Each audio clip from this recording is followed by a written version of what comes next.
Pasti PAS ganti UMNO? Tindakan Timbalan Menteri di Jabatan Perdana Menteri Hal Ehwal Agama Ahmad Marzuq Syari menyampaikan sumbangan tabung musaadah COVID-19 JAKIM sebanyak RM100,000 kepada Pusat Asuhan Tunas Islam atau PASTI menimbulkan persoalan. Sumbangan itu dikatakan datang daripada Jabatan Kemajuan Islam Malaysia atau JAKIM. Pengarah Syariah Parti Amanah Negara atau Amanah Negeri Johor, Ustaz Azam Razak berkata, tidak salah untuk memberi sumbangan. Namun tindakan itu menimbulkan persoalan berhubung etika dan kesamarataan. Menurut beliau, PASTI merupakan sebuah entiti yang diuruskan oleh Parti PAS dan tidak didaftar sebagai pertubuhan bukan kerajaan atau NGO. Sementara itu, Timbalan Menteri yang menyampaikan sumbangan adalah salah seorang ahli parlimen dari PAS. Mengapa hanya PASTI yang mendapat bantuan? Saya cadangkan Timbalan Menteri tersebut menyenaraikan kepada umum apakah tadika atau entiti pendidikan sama seperti PASTI yang turut mendapat sumbangan. Jangan cepat mengambil kesempatan. Kita mahu semua pihak mendapat bantuan tersebut. Perkara ini jelas tidak munasabah dengan keadaan semua tadika atau pusat asuhan terhimpit dengan masalah sama di negara ini, tegasnya seperti dipetik Johor kini. Beliau berkata, PAS sebelum ini mengkritik kerajaan pimpinan UMNO yang sentiasa memberi kelebihan kepada tadika kemas. Namun perkara sama dilakukan pula oleh PAS apabila menjadi kerajaan. Ia seperti menelan kata-kata mereka sendiri. Apa yang dikatakan oleh mereka sebelum ini berkenaan dana kepada tadika kemas, mereka lakukan.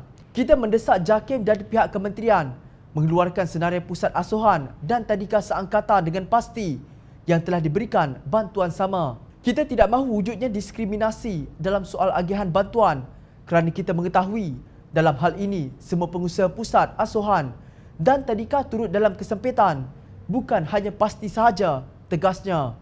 Dalam pada itu, Ketua Pemuda Amanah Nasional Syazni Munir Muhammad Isnin menjelar tindakan JAKIM menggunakan dana awam untuk membantu hanya PASTI dan tidak dipanjang kepada tadika lain. Wang cukai yang dibayar oleh rakyat namun digunakan untuk kepentingan parti sendiri. Tindakan ini tidak jauh beza dengan cara UMNO membina kekayaan pemimpin dan parti menggunakan wang negara, ujarnya. Menurut beliau, sekiranya PASTI layak mendapat bantuan tersebut, seharusnya sumbangan itu turut disalurkan kepada mana-mana tadika milik swasta yang lain. Tempoh Perintah Kawalan Pergerakan selama lebih 3 bulan amat memberikan kesan yang mendalam kepada semua tadika swasta di Malaysia. Ada tadika yang langsung tidak menerima sebarang yuran bulanan, sedangkan mereka harus menanggung kos operasi seperti biasa. Gaji guru perlu terus dibayar dan bayaran sewa harus diselesaikan tepat pada waktunya juga, kata Syazni. Beliau percaya PASTI dipilih bukan berdasarkan kepada kelayakan semata-mata. Agensi atau pihak manakah yang mempunyai kepentingan dan akses terus dengan pejabat menteri?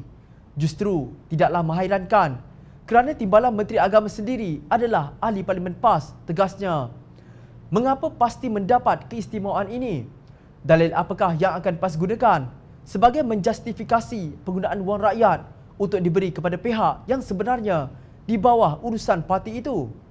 Dulu pemimpin PAS sering melaungkan slogan PAS ganti UMNO. Kini kita sedang menyaksikan metamorfosis itu.